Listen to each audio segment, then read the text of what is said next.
Okay, let's start with a question that might sound absurd in 2026. Why does radio still matter? I mean, in an era where algorithms decide what we stream and podcasts follow us everywhere, who cares about terrestrial radio ratings? Well, if you're iHeartMedia, you care a lot. Because their Power 105.1 in New York just dominated urban contemporary radio's top spot with 1.3 million listeners weekly. And that number isn't just a vanity metric, it's a cultural earthquake. Let me explain why this isn't just about radio anymore, but about who controls the soundtrack of a generation. First off, let's unpack the obvious.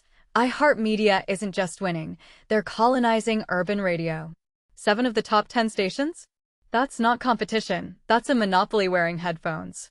But here's the twist I find fascinating. Their secret weapon isn't just scale. It's syndication. Take The Breakfast Club, a show that started in 2010 but now anchors 4 of these top stations. In my opinion, this isn't just radio anymore, it's a content factory. They're not broadcasting to cities, they're exporting a vibe to entire regions. And when a New York show dictates the tone for Houston, Philly, and Detroit, you're seeing the homogenization of Black culture through a corporate lens. Love it or hate it, that's power. Now, let's talk about the artists driving these playlists. Kehlani, Toliver, Mariah the Scientist? These aren't just names, they're the new guard challenging the old kings.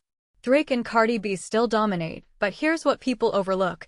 Their presence isn't about relevance, it's about infrastructure. Drake's on Power 105.1 because VO Sound has a distribution deal with iHeart. This isn't radio discovering talent. It's the music industry and radio conglomerates colluding to manufacture stars. And maybe that's the dirty secret no one talks about. Urban contemporary radio isn't a mirror of culture, it's a curator, deciding who gets amplified and who fades. But wait, let's zoom out. The real story here isn't the ratings.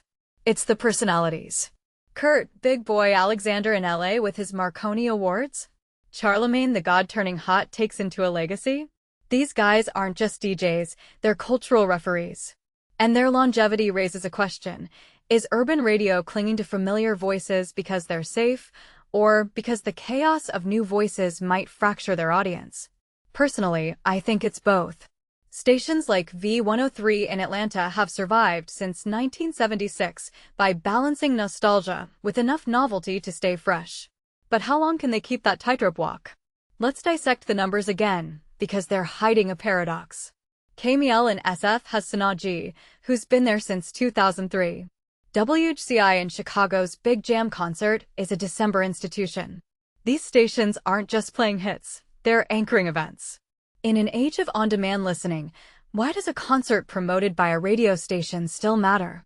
Because radio's secret sauce isn't the music, it's the FOMO. They weaponize community. When Power 105.1 tells NYC to clear the streets for a concert, it's not just promotion, it's claiming physical space in a digital world. That's the magic they're selling to advertisers. Now, here's the part that keeps me up at night. Cox Media's 99 Jams in Miami, the one-time home of DJ Khaled. A station that's been urban since 1970 but now ranks 10th. What does this decline say about markets evolving faster than institutions? Miami's demographics have shifted, Latino influence is booming, yet the top 10 is still dominated by Black radio institutions. Is this a lagging indicator, or is urban contemporary radio failing to adapt to America's changing identity? Because if you're not reflecting the streets anymore, you're not a culture leader, you're a relic. So where does this leave us? These ratings aren't just about who's listening, they're about who gets to define the cultural agenda. iHeartMedia isn't just broadcasting, they're building a monoculture. But here's the kicker. Radio's survival might depend on embracing the very fragmentation they're resisting. Because while syndicated shows create efficiency, the future belongs to hyperlocal authenticity. Will urban radio adapt by decentralizing its power, or will it double down on its empire until the signal fades? Let me know what you think. Drop your takes below, and don't forget to like this video if you're ready for radio's next evolution, or its revolution.